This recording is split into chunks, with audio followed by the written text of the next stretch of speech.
મોહરમના તહેવારને લઈને પોલીસની તૈયારી. શાંતિપૂર્ણ માહોલમાં મોહરમનો તહેવાર યોજાય તે માટે બેઠક.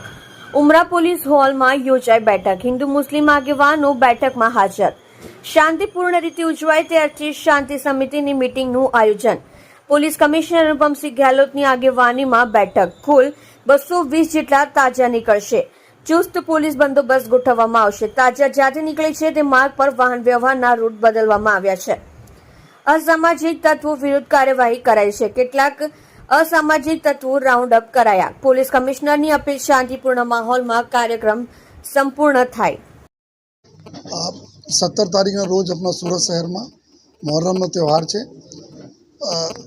આમાં ટોટલ કરીબ 220 જેટલા આપણા તાજિયા નીકળવાના છે અને સાથોસાથ નાના મોટા જો મન્નતના તાજિયા અને પંજા વગેરે મળીને લગભગ 250 જેટલા આ ટોટલ જો પ્રોસેસનમાં જો તાજિયા ભાગ લેશે જો અને એને જ તૈયારીના ભાગરૂપે આજે એક શાંતિ સમિતિના મિટિંગના આયોજન કરવામાં આવેલા હતા.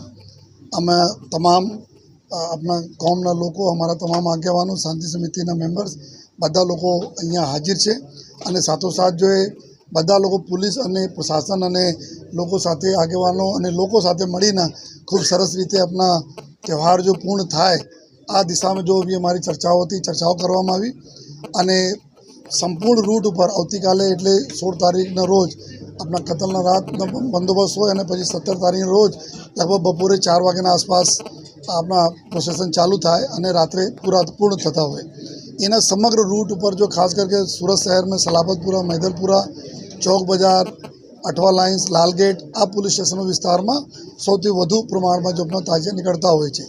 તો ટોટલ 10 ડીસીપી અને 26 એસીપી અને 300 જેટલા પીઆઈ અને પીએસઆઈ અને 4500 જેટલા પોલીસ અને હોમગાર્ડના બંદોબસ્ત મૂકવામાં આવેલા છે. જો સાથોસાથ જો 7 જેટલા ડ્રોન કેમેરાઓથી જો પૂરા નિગરાની રાખવામાં આવશે જો અને સમગ્ર રૂટ ઉપર જો સીસીટીવી કેમેરા તે સજ્જ આ પૂરા રૂટ છે. ત્યાં અમારા પબ્લિક એડ્રેસ સિસ્ટમ બી છે. એનાથી જો બી અમે કંટ્રોલ રૂમમાંથી જો તમામ પ્રકારના વોચ રાખવામાં આવશે જેથી ખૂબ સરસ રીતે સુચારુ રૂપથી પૂરી યાત્રા પૂર્ણ થાય. અને 900 જેટલા અમારા બોડી વન કેમેરાઓ છે જો પોલીસના અલગ અલગ જો એરિયામાં આપવામાં આવશે જો બોડી ઉપર લગાવશે અને એના બી લાઈવ સ્ટ્રીમિંગ થતા રહેશે, રેકોર્ડિંગો બી થતા રહેશે. પર્પસ એટલા છે ખૂબ સારા માહોલમાં લોકો આપણા આ તહેવાર ઉજવે અને કોઈ પણ પ્રકારના જો કોઈ તકલીફ નહીં પડે. જેટલા બી એવા એન્ટી સોશિયલ એલિમેન્ટ છે જેના ઉપર પહેલે બી કાર્યવાહી થઈ છે, જો આ પ્રકારના અસામાજિક તત્વો છે જો કે ડિસ્ટર્બ ભૂતકાળો મેં કરેલા છે એના તમામ લોકો પર અટકાયતી પગલાંની કામગીરી ચાલુ છે અને સાથોસાથ આ લોકો પર બી જો અમે લોકો જરૂરી જો પગલાઓ કાયદાકીય પ્રમાણે અમે લેતા રહીશું. અને અમે બધા મેટ્રોના કામને લીધે બી અમુક રોડ કંઈ સકળાશ કંઈ બીજા છે એના બી સોલ્યુશન પૂરા થઈ ગયા છે. જો પૂરે અમે સુરત શહેરના લોકોને અમે આ બધા રિક્વેસ્ટ હું પણ કરું છું કે આપ આ ખૂબ સારી રીતે જો આ તહેવારમાં જે ગયા તહેવારોમાં ખૂબ આપના સહકારથી ખૂબ સરસ રીતે બધું પૂર્ણ થાય છે. આ તહેવાર ખૂબ આપના સહકારથી ખૂબ સારી રીતે કોમી ઇખલાસ સાથે જો આ બી તહેવાર સમગ્ર બંદોબસ્ત પૂર્ણ થશે.